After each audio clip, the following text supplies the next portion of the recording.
जी बिस्मिल्लाहिर्रहमानिर्रहीम। Welcome to continuous academy and I am your mentor Mohammad Taimur Zulqarnain. अच्छा students, आज हमने जो चैप्टर स्टार्ट करना है वो बेसिकली हमारा बिजनेस एक्टिविटी है चैप्टर। और हमारी सारी बिजनेस स्टडीज़ की इसी चैप्टर के ऊपर बेस बननी है, ठीक है। तो इसको हमने बड़ा ध्यान से कवर करना है। इसके अंदर हमारे मल्टीपल कॉन्सेप्ट्स भी इंशाल्लाह कवर होंगे। और फर्स्ट जो हमारी क्लास है ये, इसमें मैं आपको बताता चलूँ कि मैं इस तरह डिफरेंट स्लाइड्स यूज़ करूँगा, ठीक है। और वैसे तो मेरे नोट्स भी मार्केट के अंदर इस time like all over the Pakistan easily available हैं। और ये वीडियो के एंड पे डिस्क्रिप्शन में आपको मेरा जीमेल भी मिल जाएगा और उसके अलावा व्हाट्सएप भी है। तो आप इजीली इसको कहीं से भी ऑर्डर कर सकते हैं, ठीक है। जो स्टूडेंट्स सी एस की बुक यूज़ करना चाह रहे हैं हमारी, ठीक है, वो भी यूज़ कर सकते हैं। मैं आपको बताता हूँ कौन सी बुक है एक्चुअली हमारी। ये कैम्ब्रिज की बुक है हमारी, ये वाली, ठीक है। अगर आप ये यूज़ कर रहे हैं बुक तो इट इज़ परफेक्टली फ़ाइन, बल्कि मैं रिकमेंड करूँगा कि आप कैम्ब्रिज की बुक्स ही यूज़ करें। अपने नोट्स का मैंने इसलिए कहा है क्योंकि उसके अंदर मैंने जो डेफिनेशंस यूज़ की हैं वो मैंने एग्जैक्टली यहीं से कॉपी पेस्ट की हैं। तो कोशिश करनी चाहिए कि जितनी भी डेफिनेशंस हैं हम वही यूज़ करें जो कि सीएस ने हमें रिकमेंड की हुई है, ठीक है। तो चलें हम ये इसको स्टार्ट करते हैं क्लास को ही आज की। और इंशाल्लाह आई होप कि ये बड़ा अच्छा सेशन रहेगा हमारा। और मैं कोशिश करूँगा कि इसके अंदर हम मल्टीपल पास्ट पेपर प्रैक्टिस भी करें, ठीक है। That will be another class. इसमें सिर्फ हम क्या करेंगे, सिर्फ अपनी हम कॉन्सेप्ट बिल्डिंग करेंगे।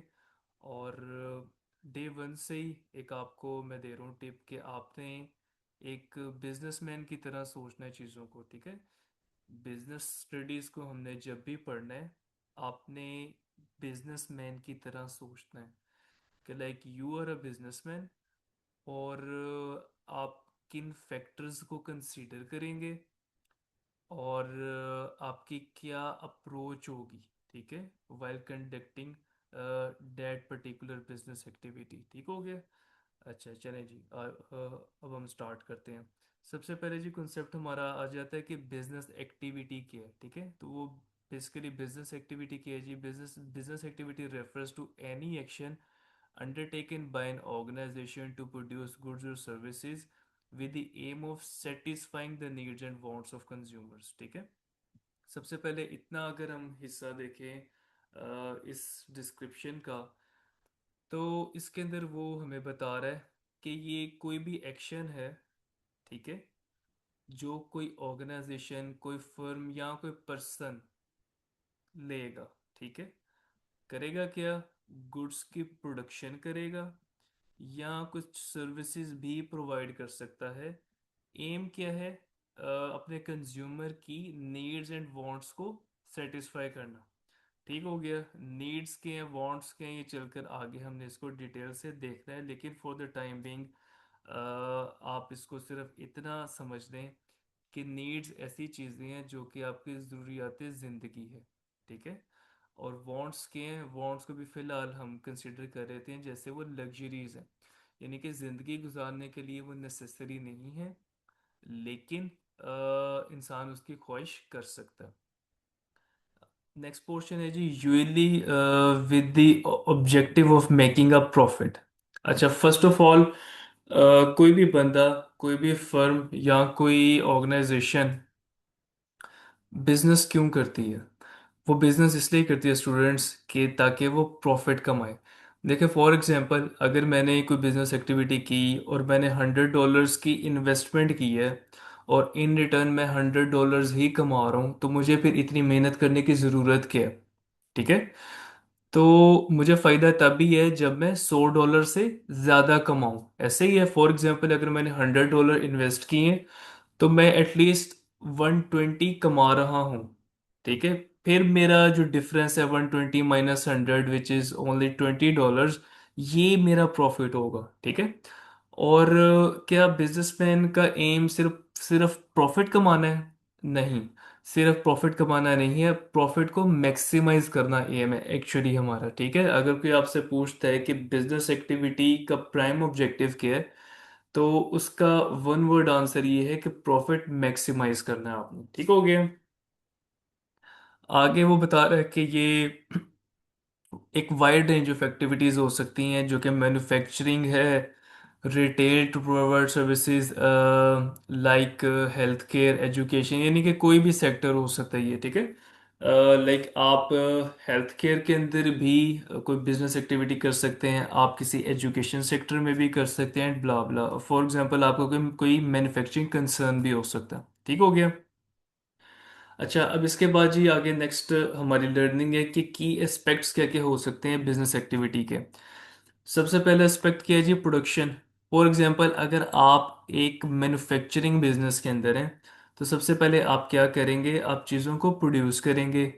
प्रोडक्शन कैसे होगी? कन्वर्ट करेंगे हम रॉ मटेरियल्स को या बाकी रिसोर्सेज को इनटू फिनिश गुड्स और सर्विसेज। फॉर एग्जांपल मैंने डिसाइड किया मैं एक फर्नीचर बिजनेस स्टार्ट करूंगा, ठीक हो गया जी। अब फर्नीचर बिजनेस के अंदर मैंने क्या किया, मेरा जो रॉ मटेरियल है वो बेसिकली क्या होगा? वुड है, ठीक है।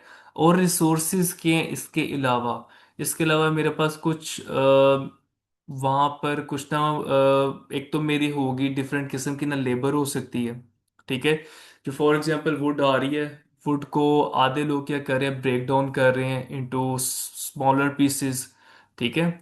और उसके अलावा क्या हो रहा है उसके ऊपर? लेट्स से वो आगे नेक्स्ट यूनिट के अंदर मूव करती है, जहाँ पे वुड को दोबारा असेंबल किया जा रहा है, ठीक है।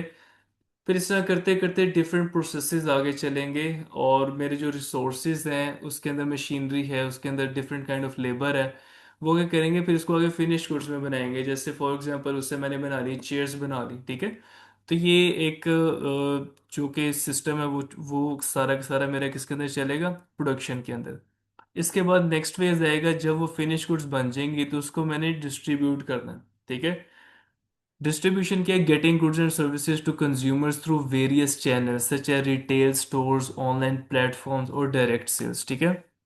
यानी कि मैंने जो फर्नीचर बना ली है, वो जो फिनिश गुड्स मेरे पास इस टाइम रेडी हो गई हैं, मेरा एम है उनको मैंने कंज्यूमर तक पहुंचाना है। वो कंज्यूमर को मैं डायरेक्ट सेल भी कर सकता हूँ, वो अपनी वेबसाइट के थ्रू भी कर सकता हूँ, या कोई स्टोर होगा जिसके साथ मैंने ऑलरेडी चीज़ें सेटल की होंगी कि मैं मैन्युफैक्चर गुड्स बनाकर आपकी दुकान तक पहुंचाऊंगा, और फिर आप उसको आगे फर्दर सेल करेंगे, ठीक हो गया। अब ये दो प्रोसेसेस काफ़ी नहीं है, इसकी मार्केटिंग भी ज़रूरी है। फॉर एग्जांपल मैंने एक चीज़ बनाई, लेकिन लोगों को उसका पता ही नहीं है, तो वो चीज़ कभी भी बिकेगी नहीं मार्केट के अंदर, ऐसे ही है। तो मैंने उसको बेसिकली क्या करना है? अपनी प्रोडक्ट को प्रमोट करना है, ताकि वो टारगेट कस्टमर तक पहुंचे, ठीक हो गया। फॉर एग्जांपल मैंने साइकिल्स बनाई, ठीक हो गया। अब साइकिल्स को मैं प्रमोट जाके ऐसे लोगों के अंदर करने लग जाऊं जो कि व्हील चेयर पे हैं, तो साइकिल तो उनके किसी काम की ही नहीं है, ठीक है। तो इसका मतलब ये है कि वो लोग मेरे टारगेट कस्टमर नहीं है, टारगेट कंज्यूमर नहीं है वो बंदा, ठीक है। तो मैंने फाइंड करना है उन लोगों को जिनके लिए वो चीज़ बनाई गई है, ठीक हो गया। अच्छा, नेक्स्ट आगे जी, आगे हमारा फाइनेंस, ठीक है। प्रोडक्शन, डिस्ट्रीब्यूशन, मार्केटिंग के लिए हमें बहुत सारा पैसा भी रिक्वायर्ड होगा, और finance is all about managing the financial resources of the business including raising capital, budgeting and accounting, ठीक है। ये जो तीनों पोर्शंस हैं, कैपिटल, बजटिंग, अकाउंटिंग, ये हमने अपनी बिजनेस स्टडीज के अंदर ही लर्न करना है। लेकिन इसमें क्या होगा? सबसे पहले कुछ अपने रिसोर्सेज को यूज कर सकते हैं, उसके अलावा कैपिटल को रेज कर सकते हैं, कोई लोन ले सकते हैं हम किसी बैंक वगैरह से। और फिर उसके बाद हमने बजट भी बनाना है कि लेट से हमारा ये जो प्रोसेस है अगर एक साल की एक्टिविटी है, तो हमें पता होना चाहिए हमें पूरे साल के अंदर कितना पैसा रिक्वायर्ड है, ठीक है। और फिर फर्दर उसकी हमने अकाउंटिंग भी करनी है according to international financial reporting standards. ताकि हमें पता चल सके कि कितनी हमारी इनकम है, कितनी हमारी सेल्स हैं, कौन से हमारे नॉन करंट एसेट्स हैं, कौन से हमारे करंट एसेट्स हैं, क्या हमारी लाइबिलिटीज़ हैं, ब्ला ब्ला। ये भी हमने सारा आगे चल के स्ट्रक्चर अकाउंटिंग का इसके अंदर फाइनेंशियल स्टेटमेंट्स वाले पोर्शन में इंशाल्लाह देखना है। और फिर ह्यूमन रिसोर्स, यानी कि जो मेरी वर्क फोर्स है उसको मैंने किस तरह रिक्रूट करना है, कैसे उनकी हायरिंग होगी, किन लोगों की हायरिंग होगी, उनको किस तरह से ट्रेनिंग प्रोवाइड की जाएगी, और एट द एंड उनको किस तरह से मैं कंपनसेट कर रहा हूँ, लाइक उनको वेजेस दी जा रही हैं या उन्हें कोई नॉन वेज बेनिफिट्स दिए जा रहे हैं। ये सारी चीज़ें ह्यूमन रिसोर्स डिपार्टमेंट आपका देख रहा होता है। ठीक है। अच्छा जी, नेक्स्ट आगे चलते हैं जी। वो कह रहे हैं business operate within a complex environment influenced by factors such as competition, government regulations, economic conditions, and technological advancements. Successful businesses are those that can effectively adapt to these changes and meet the evolving needs of their customers. आपको समझ लग गई होगी। इसमें बस वो simple हमें बता रहा है कि कोई भी जो बिजनेस है वो एक कम्प्लेक्स एनवायरनमेंट के अंदर ऑपरेट कर रहा होता है, जिसके अंदर वो अपने कंपेटिटर्स के साथ compete भी करता है। ठीक है। compete इस तरह करेगा, फॉर एग्जांपल अगर हमें कोका कोला, तो हमारा कंपेटिटर है पेप्सी। अब अब अगर हमने अपनी प्राइसेस इंक्रीज कर दी, तो हाई चांस है कि कुछ हमारे जो कस्टमर्स हैं वो हमसे हमारे कंपेटिटर की तरफ मूव कर जाएंगे। ठीक है। तो हमने प्राइसेस भी लो रख दी हैं, अपनी कॉस्ट भी लो रख दी हैं, और क्वालिटी भी मेंटेन करनी है एट द सेम टाइम।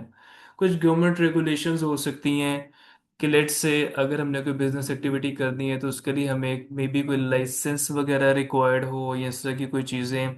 कुछ इकोनॉमिक कंडीशंस हो सकती हैं, फॉर एग्जांपल हमारी लेबर बार बार जा रही है, स्ट्राइक पे जा रही है, और बार बार मुल्क के अंदर लग जाते हैं, लॉकडाउन्स लग रहे हैं फॉर एग्जांपल, या वट्सएवर। और कुछ आगे आगे क्या कह रहे हैं, टेक्नोलॉजिकल एडवांसमेंट्स। फॉर एग्जांपल हमने जो अपना मैन्युफैक्चरिंग प्लांट लगाया हुआ था वो 20 साल पुराना हो चुका है, तो अब हमने क्या करना है, नई टेक्नोलॉजी को अपने साथ लेके चलना है, नए वेज को हमने अडॉप्ट करना है। ठीक है। दुनिया के साथ साथ हमने अडेप्ट करना है। तो ये सारे फैक्टर्स हैं जो जो कि किसी भी बिजनेसमैन ने कंसीडर करने होते हैं well performing some business activity. और वो कह रहे हैं सक्सेसफुल बिजनेसेस वो होते हैं जो कि इफेक्टिवली और एफिशिएंटली अडेप्ट करें इन सारी चेंजिंग्स को, and meet the evolving needs of their customers, और कस्टमर्स की बदलती हुई डिमांड्स, नीड्स को हम साथ साथ कंसीडर करें while performing those business activities. ठीक है। अच्छा, आगे हमारा फैक्टर्स ऑफ प्रोडक्शन बहुत इंपॉर्टेंट टॉपिक है, और बेसिकली यहीं से स्टार्ट हो रहा है हमारा जो कि पोर्शन ज़्यादा सी है इसमें टेस्ट होता है। ठीक है। फैक्टर्स ऑफ प्रोडक्शन वो सारे फैक्टर्स, वो सारी चीज़ें जो कि प्रोडक्शन के अंदर हमें रिक्वायर्ड है। ठीक है। लेकिन traditionally there are four main types of factors, जिन्हें हम four main factors of production भी कहते हैं।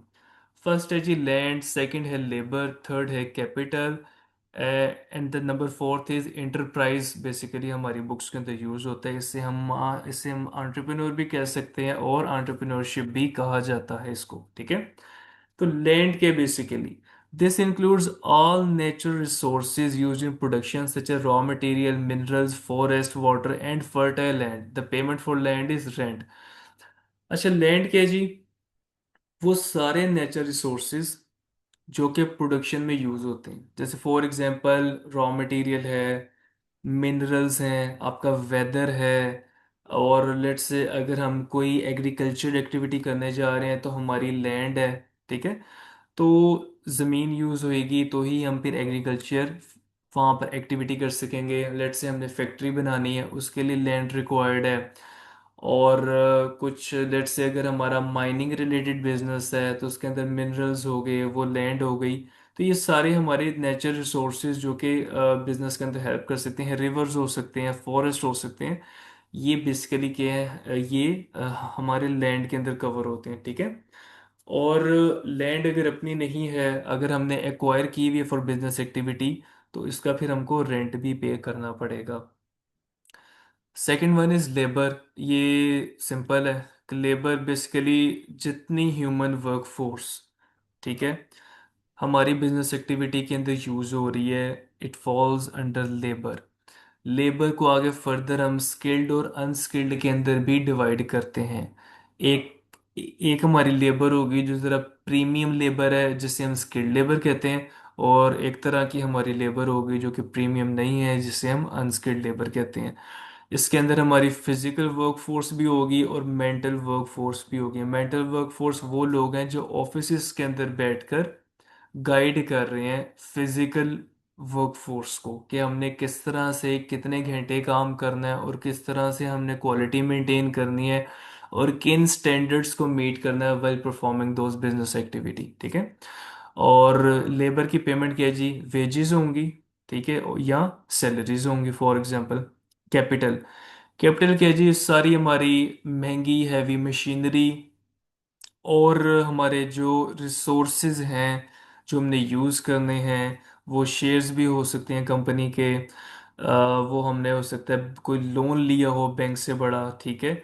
और ओनर का कोई अपना कैपिटल भी हो सकता है, ओनर अपने घर से भी पैसा लेके आ सकता है to perform that business activity, ठीक है। This includes all manufactured resource used in production such as machinery, equipment, tools, buildings and infrastructure. It is important to note that in economics, capital does not refer to money. Money is a financial asset used to purchase capital goods, और the payment for capital is interest, ठीक है। अच्छा, ये gain आगे थोड़ा सा ना accounting का इसके अंदर कॉन्सेप्ट आ गया, आपने इसको बेसिकली कैश नहीं समझ लेना कैपिटल को, ठीक है। क्योंकि अगर हम इसे डायरेक्टली आप कैश ही समझ लेंगे, तो ये बेसिकली अकाउंटिंग के कॉन्सेप्ट को थोड़ा सा हम उसमें से ख़राब कर देंगे। तो अभी फ़िलहाल आपने इसको पैसा नहीं समझ लेना बिल्कुल ही, ठीक है। लेकिन अभी फ़िलहाल क्योंकि हम बिल्कुल बेस लेवल पे हैं, तो अभी आप इसको यही समझें कि जैसे ओनर कोई घर से पैसा लेकर आ रहा है, और या कोई हमने लोन ले लिया बैंक से to conduct that business activity, और अगर लोन लेंगे तो उसके ऊपर हमें फिर इंटरेस्ट पे करना पड़ेगा, ठीक है। अच्छा, फोर्थ पॉइंट है जी हमारा एंटरप्राइज, एंटरप्रेन्योरशिप या फिर एंटरप्रेन्योर। ये बेसिकली वो बंदा, वो फर्म या वो ऑर्गेनाइजेशन होगी जो बिजनेस एक्टिविटी कर रही है, और ऊपर वाले तीन फैक्टर्स ऑफ प्रोडक्शन को, लैंड को, लेबर को और कैपिटल को कंबाइन करेगी और डायरेक्शन देगी कि हम प्रॉफिट मैक्सिमाइजेशन की तरफ जाएं और रॉ मटेरियल को कन्वर्ट कर लें फिनिश गुड्स के अंदर, ठीक है। तो बेसिकली ये वो बिजनेसमैन होगा जिसने इन सारे फैक्टर्स ऑफ प्रोडक्शन को कंबाइन करना है और डायरेक्शन देनी है, ठीक है। और रिवार्ड फॉर एंटरप्रेन्योरशिप क्या है जी? प्रॉफिट है। ऑफ कोर्स एक बंदा जो बिजनेस एक्टिविटी कर रहा है, जो इतने बड़े रिस्क ले रहा है, वो रिस्क इसलिए ले रहा है कि at the end of the day उसको प्रॉफिट हो, ठीक है। ये आपको मैंने स्टार्ट में बताया था कि अगर $100 ही लगाए और $100 ही कमा लिए, तो फिर इतनी मेहनत की क्यों? तो मकसद यही होता है पीछे कि प्रॉफिट कमाया जाए, अल्टीमेट ऑब्जेक्टिव है, और प्रॉफिट को मैक्सिमाइज भी किया जाए, ठीक है। इसको हमने आगे फर्दर चैप्टर्स के अंदर देखना है, प्रॉफिट मैक्सिमाइजेशन किस तरह की जाती है, कॉस्ट को किस तरह कट किया जाता है, सेल्स को किस तरह बढ़ाया जाता है, प्रोडक्ट की कैसे मार्केटिंग की जाती है, ह्यूमन वर्कफोर्स का क्या रोल है इसके अंदर, इसके अंदर हमारे जो वर्कर्स हैं उनको कितना मोटिवेट होना पड़ेगा। ये सारे आगे चैप्टर्स हैं, उसके अंदर इंशाल्लाह हमने इन चीज़ों को बड़े डिटेल से देख रहे होना है, ठीक है। अच्छा, नेक्स्ट कॉन्सेप्ट की तरफ मूव करते हैं हम अपने। ये जस्ट एक मैंने बनाया हुआ है क्विक रिवीजन के लिए कि बेसिकली 4 पिलर्स ऑफ प्रोडक्शन है, land, labour, capital and entrepreneurship. इसे आप देख लीजिएगा। और the availability and efficient utilization of these factors of production are crucial for a country's economic development. Businesses strive to optimize the use of these resources to maximize output and minimize cost, ठीक है। ये like अभी मैंने बात की कि sales को हम किस तरह इंक्रीज करेंगे, सेल प्राइस भी बढ़ाएंगे और सेल्स के यूनिट्स भी इंक्रीज करेंगे, दोनों करेंगे, ठीक है। वो फिर हमारी मैक्सिमाइज होगी आउटपुट। और कॉस्ट, खर्चे, उस सेल्स को करने के लिए जो हम चीज़ें बना रहे हैं, उसके अंदर लेबर लग रही है हमारी, उसके अंदर हमारा मटेरियल लग रहा है, और हमारे कुछ उसके अंदर खर्चे हो रहे हैं, उसको हमने किस तरह मिनिमाइज करना है, और इस तरह मिनिमाइज करना है कि क्वालिटी भी कॉम्प्रोमाइज ना हो। सेकंड मोस्ट इंपॉर्टेंट कॉन्सेप्ट हमारा आता है अपॉर्चुनिटी कॉस्ट का। ठीक है, इस पे से क्वेश्चन 4 पिलर्स ऑफ प्रोडक्शन पे भी आता है, अपॉर्चुनिटी कॉस्ट पे भी क्वेश्चन आता है, बहुत सारे क्वेश्चंस आते हैं। हमें इंशाल्लाह नेक्स्ट क्लास के अंदर इसके कुछ ना पास्ट पेपर्स के मैं आपको क्वेश्चंस भी करवाऊंगा। Opportunity cost is a fundamental concept in economics that refers to the value of the next best alternative foregone when making a decision. In other words, it is the cost of choosing one option over another. अच्छा, इस definition में ना सबसे important words हैं next best alternative forgo, ये 4 words. ठीक है, कि नेक्स्ट बेस्ट अल्टरनेटिव फॉरगोन, ये ये वर्ड्स लिखेंगे तो डेफिनेशन कंप्लीट होगी, नहीं तो कंप्लीट नहीं होगी। इसका पहले मैं आपको कॉन्सेप्ट बताता हूँ। फॉर एग्जाम्पल, एक बिजनेसमैन है, वो चाह रहा है कि मैं हेल्थ केयर के अंदर $1,000 इन्वेस्ट करूं और बिजनेस एक्टिविटी वहां पे करूं। अब अगर वो हेल्थ केयर के अंदर करेगा, तो फॉर एग्जांपल उसके माइंड में एक और ऑप्शन भी थी कि नहीं, मुझे ना ट्रांसपोर्ट बिजनेस के अंदर इन्वेस्ट करना चाहिए। तो अब अगर वो हेल्थ केयर के अंदर इन्वेस्ट कर रहा है, तो ट्रांसपोर्ट बिजनेस अपॉर्चुनिटी कॉस्ट है उसकी। ठीक है, इसको सिंपल वर्ड्स में मैं एक्सप्लेन करता हूँ कि लेट्स से एक बंदा अगर एक सेक्टर को टारगेट करेगा, तो दूसरा सेक्टर उसकी अपॉर्चुनिटी कॉस्ट है। क्या लाइक वो वहां पे भी तो लगा सकता था ना, लेकिन उसने नहीं लगाया। लेकिन वो नेक्स्ट बेस्ट अल्टरनेटिव हो, ये ना हो कि एक तरफ हम बहुत अच्छे को कर रहे हैं सिलेक्ट और दूसरी तरफ उसके मुकाबले में वो अच्छा है ही नहीं, वो उसकी अपॉर्चुनिटी कॉस्ट नहीं बनेगी। अपॉर्चुनिटी कॉस्ट हमेशा तभी बनेगी जब नेक्स्ट बेस्ट होगा। ठीक है, या लाइक बिल्कुल A versus A, B versus B, इस तरह से सिचुएशन होगी। ठीक है, जैसे हेल्थ केयर भी बहुत अच्छा सेक्टर है, उसके अंदर भी रिटर्न बहुत ज़्यादा है, और इसी तरह ट्रांसपोर्ट भी बहुत अच्छा है, उसके अंदर भी रिटर्न बहुत ज़्यादा है। इसी तरह एक गवर्नमेंट है फॉर एग्जांपल, और गवर्नमेंट क्या डिसाइड करती है कि मैंने अपने सिटीजन्स को सर्विस ए जो है ना प्रोवाइड करनी। ठीक है, अब अगर वो सर्विस ए प्रोवाइड करेंगे, तो सर्विस बी उसकी अपॉर्चुनिटी कॉस्ट होगी। ठीक है, इसी तरह एक कंज्यूमर है, वो अगर प्रोडक्ट ए खरीद रहा है, तो उसकी अपॉर्चुनिटी कॉस्ट है कि वो प्रोडक्ट बी नहीं खरीद रहा। ठीक है, आई होप ये मैंने 2-3 एग्जांपल से आपको चीज़ों को क्लियर किया, क्लैरिफाई किया।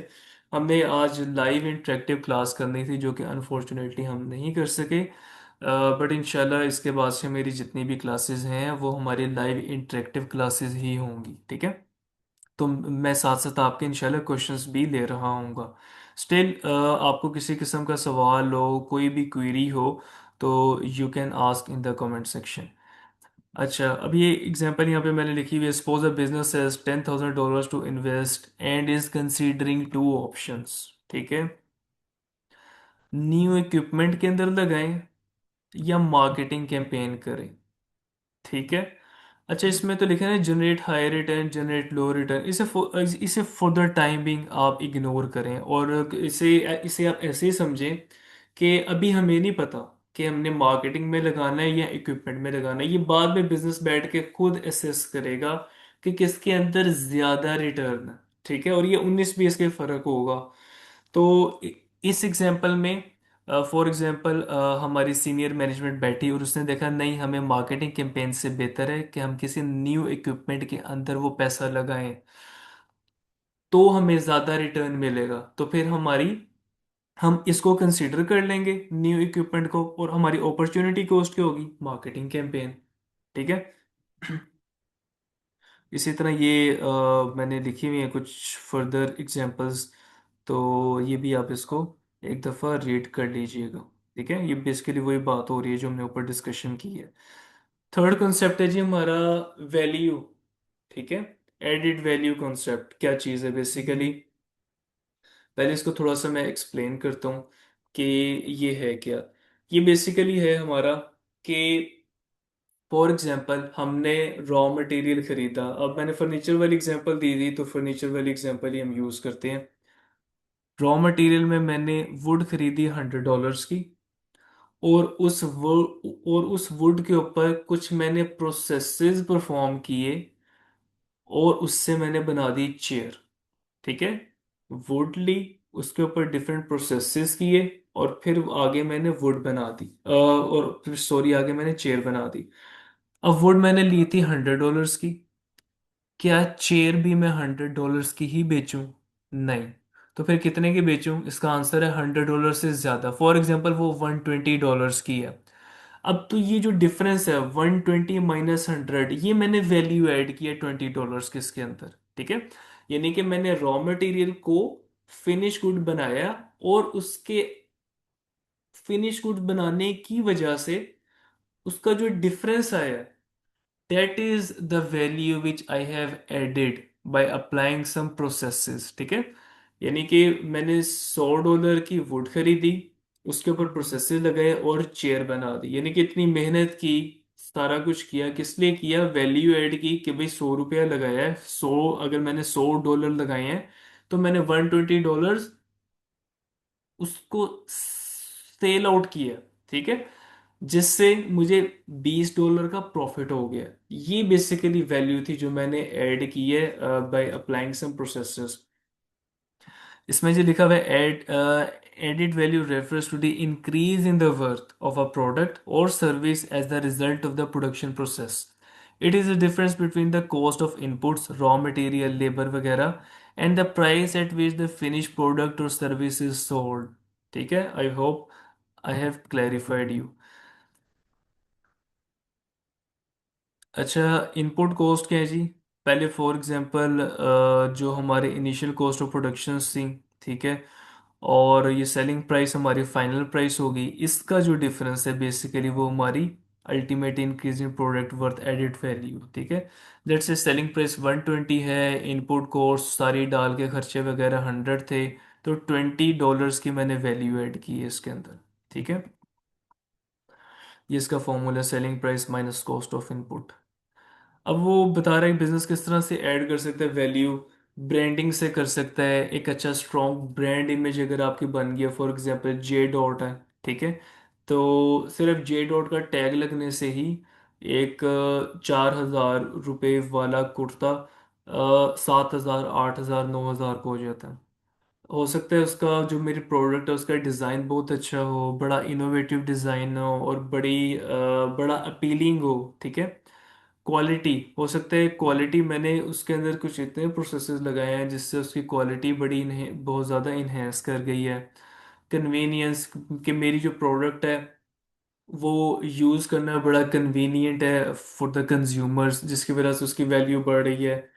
कस्टमर सर्विस, कोई लेट्स से कोई मेरी रेस्टोरेंट की चेन है जिसकी कस्टमर सर्विस बहुत अच्छी है, जिसकी वजह से वैल्यू एड हो रही है, या उसके अंदर कुछ यूनिक फीचर्स आ रहे हैं, उसके फंक्शनैलिटीज़ बड़ी अच्छी हैं, और जिसकी वजह से लोग उसको कंसीडर करते हैं, और मैं उस चीज़ को अपने कंपेटिटर से महंगा बेचता हूँ। तो ये कुछ 3, 4, 5, 6 चीज़ें हैं जो कि किसी भी बिजनेस के अंदर वैल्यू को ऐड करती हैं। ठीक है, सेम टाइम पे भी सारी हो सकती हैं, और हो सकता है सिर्फ एक दो चीज़ें अच्छी हो जिसकी वजह से वैल्यू ऐड हो रही है। और एडिंग वैल्यू बड़ा क्रूशियल है, ठीक है जी, बिजनेस के लिए, और जो कि हमें एक एज देता है हमारे कंपेटिटर्स पे, हमारी प्रॉफिटेबिलिटी को इंक्रीज करता है, और कस्टमर लॉयल्टी भी बढ़ती है हमारी। ठीक है, कस्टमर लॉयल्टी है कि लाइक एक बंदा है जिसने कोका कोला पीनी है और उसको कोका कोला पसंद है, तो वो कोका कोला ही कंसीडर करेगा इरिस्पेक्टिव जो जो मर्जी हो जाए। ठीक है, वो कभी भी स्विच नहीं करेगा पेप्सी की तरफ। और अगर हम सिर्फ एडिंग वैल्यू की तरफ एज ए बिजनेस फोकस कर लेते हैं, तो हमारी हाई प्राइसेस भी जस्टिफाई हो जाती हैं, क्योंकि कस्टमर्स हमारे ऑलरेडी अट्रैक्ट होते हैं हमारी तरफ, और उन खास बेनिफिट्स, उन खास रीजंस की वजह से वो ज़्यादा पे करने के लिए भी तैयार हो जाते हैं। ठीक है, ये नीचे जो पैराग्राफ है ये इसको मैंने एक्सप्लेन किया, you can give it a read. अच्छा, यहाँ पे कॉन्सेप्ट हमारा नीड्स एंड वांट्स का आता है। नीड्स क्या है जी, बेसिकली हमारी बेसिक रिक्वायरमेंट्स है सर्वाइवल के लिए, such as food water shelter and clothing. Needs essential है for maintaining physical wellbeing. Wants क्या है, बेसिकली ये desires for goods and services that are not essential for survival but enhance our quality of life. जैसे मैंने आपको कहा था luxuries हैं, इसके अंदर हमारे स्मार्टफोन्स हो सकते हैं, इसके अंदर हमारी लग्जरी कार्स हो सकती हैं, इसके अंदर हमारी डिज़ाइनर क्लोथिंग हो सकती है वगैरह वगैरह। ठीक है, ये चीज़ें वांट्स हैं। यानी कि बिजनेस या तो कंज्यूमर की नीड्स के मुताबिक चीज़ें बना रहा होगा, चीज़ें या सर्विसेज, या वांट्स को देखते हुए बना रहा होगा। ठीक है। फॉर एग्जांपल, एक बिजनेस है जो कि सिर्फ ब्रेड बना रहा है, तो वो सिर्फ कंज्यूमर की नीड्स को टारगेट कर रहा है। लेकिन अगर BMW गाड़ियां बना रही है तो वो नीड को कंसीडर नहीं कर रही है, वो अपने कंज्यूमर की वांट्स को टारगेट कर रही है। ठीक है। तो ये दोनों चीज़ें साइमल्टेनियसली ज़िंदगी में साथ साथ चलती हैं। Business aim to satisfy both needs and wants. Some businesses focus on providing essential goods and services that meet basic needs, while others cater to the desires of the consumers by offering luxury goods and services that fulfill wants. और बाकी आप इसको just एक read कर सकते हैं। इन conclusion, these fundamental concepts provide a foundation of understanding how businesses operate and how economic decisions are made. By grasping these concepts, individuals can gain a better understanding of the business world and make more informed decisions as consumers, employees, and entrepreneurs. ठीक है। तो simple ही लिखा हुआ था, as such कोई इतना tough नहीं था। लास्ट कॉन्सेप्ट हमारा आता है स्पेशलाइजेशन का। स्पेशलाइजेशन इज बेसिकली को एक ऐसी एक्टिविटी, एक ऐसी चीज जिसमें रहकर या उन खास लोगों को एक सर्टेन डिपार्टमेंट के अंदर थोड़ा टाइम, थोड़ी सी ट्रेनिंग प्रोवाइड करके हम उनका स्पेशलिस्ट बना देते हैं उन्हें। ठीक है। जिससे क्या होता है, उनके काम के अंदर एफिशिएंसी आती है, वो काम जल्दी करते हैं और काम अच्छा करते हैं, और एक ज़्यादा बेहतर अंदाज में एज अ वर्क फोर्स सामने आते हैं। इसके अंदर क्या है जी, सबसे पहले इनोवेशन है। फॉर एग्जांपल, एक बिजनेस है जिसके दो तीन डिपार्टमेंट्स हैं, लेट्स से असेंबली है, मशीनिंग है, फिनिशिंग है वगैरह वगैरह। तो अब हमने क्या किया, बेसिकली वर्कफोर्स को अपनी डिवाइड कर दिया। कुछ बंदे हमने खड़े कर दिए असेंबली डिपार्टमेंट में, कुछ हमने कर दी हैं जी फिनिशिंग डिपार्टमेंट में, कुछ हमने किसी और डिपार्टमेंट के अंदर खड़े कर दिए हैं। तो वो बेसिकली जब रोज एक काम परफॉर्म करेंगे तो उनके काम करने की स्पीड भी बढ़ेगी, और वो एक एफिशिएंट वे में और एक बेहतर अंदाज में काम करेंगे, जिससे हमारी प्रोडक्ट के अंदर एरर्स कम से कम होंगी। ठीक है। इससे क्या होगा, काम के अंदर हमारी इनोवेशन आएगी, प्रोडक्टिविटी बढ़ जाएगी, एफिशिएंसी बढ़ जाएगी। अंडरस्टैंडिंग, एक प्रोसेस को जब हम बार बार परफॉर्म करेंगे तो उससे हमें उस प्रोसेस की अंडरस्टैंडिंग बढ़ेगी, और एट द एंड हम उस प्रोसेस के, उस डिपार्टमेंट के स्पेशलिस्ट बन गए होंगे। ठीक है। इसका हम थोड़ा सा इधर से देख लेते हैं, थोड़ा सा बुक से भी आपको पढ़ाया जाए। जैसे वो बेसिकली बता रहा है कि हम क्या करें, सबसे पहले अपनी वर्कफोर्स को डिवाइड कर दें। Division of labour is when the production process is split up into different tasks and each worker performs one of these tasks. It is a form of specialization. Jack Sharma is using the principle of specialization and division of labor. He is dividing up the making of tables into different jobs and making each worker a specialist at just one task. ठीक है। अब इससे होगा क्या, division of labour से हमें कुछ advantages भी होंगे, कुछ डिसएडवांटेजेस भी होंगे। एडवांटेजेस हमें ये होंगे कि वर्कर्स हमारे ट्रेंड हो जाएंगे एक स्पेसिफिक टास्क को परफॉर्म करने के लिए, जिससे एफिशिएंसी बढ़ेगी और आउटपुट भी बढ़ेगी। लेस टाइम लगेगा, लेस टाइम लगेगा, जिससे लेस वेस्ट भी प्रोड्यूस होगा, रॉ मटेरियल कम से कम वेस्ट होगा, और ये काम जल्दी हो जाएगा, और चीपर वे में हो जाएगा। चीपर इसी सेंस में होगा कि जब हम रॉ मटेरियल को कम से कम वेस्ट कर रहे होंगे तो हमारी प्रोडक्ट महंगी नहीं बनेगी। ठीक है।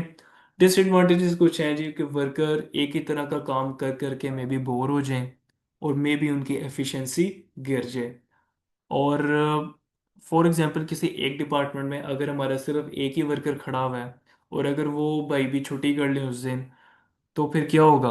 उस डिपार्टमेंट का तो काम ही प्रोड्यूस नहीं होगा उस दिन, वो कोई काम ही नहीं होगा वहां से, तो बेसिकली हमारा क्या होगा, प्रोडक्शन प्रोसेस रुक सकता है। ठीक है। इसके बहरहाल इसके एडवांटेजेस ज़्यादा स्ट्रॉन्ग है, डिसएडवांटेजेस इसके इतने स्ट्रॉन्ग नहीं है, बस ज़बरदस्ती बनाए हुए हैं हमने, क्योंकि क्वेश्चन आता है इस पे भी, दोबारा लिखना पड़ सकता है ये। ठीक है। So this was our first topic regarding business activity. और इसे आप एक दफ़ा अच्छे से गो थ्रू करें, और स्टिल कोई क्वेश्चन हो, किसी किस्म की कोई परेशानी हो, तो आप मुझे टच कर सकते हैं। इंशाल्लाह हम उस कॉन्सेप्ट को एक दफ़ा दोबारा देख लेंगे। और नोट्स जैसे मैंने बताया, डिस्क्रिप्शन में व्हाट्सएप भी अवेलेबल है, ईमेल भी अवेलेबल है। आपको नोट्स पाकिस्तान में कहीं पे भी अगर रिक्वायर्ड है, तो यू कैन रीच आउट। ठीक है।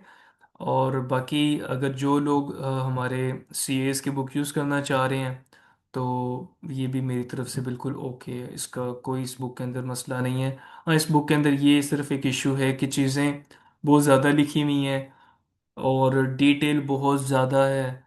और एग्ज़ाम नाइट में स्टूडेंट जब वो इतनी बड़ी बुक देख रहा होता है बड़ी सी, तो उसे देख देख के वैसे ही खौफ आ रहा होता है कि यार 377 पेजेस हैं, जैसे इसे मैं एक रात में 3-4 घंटे में कैसे रिवाइज करूँगा।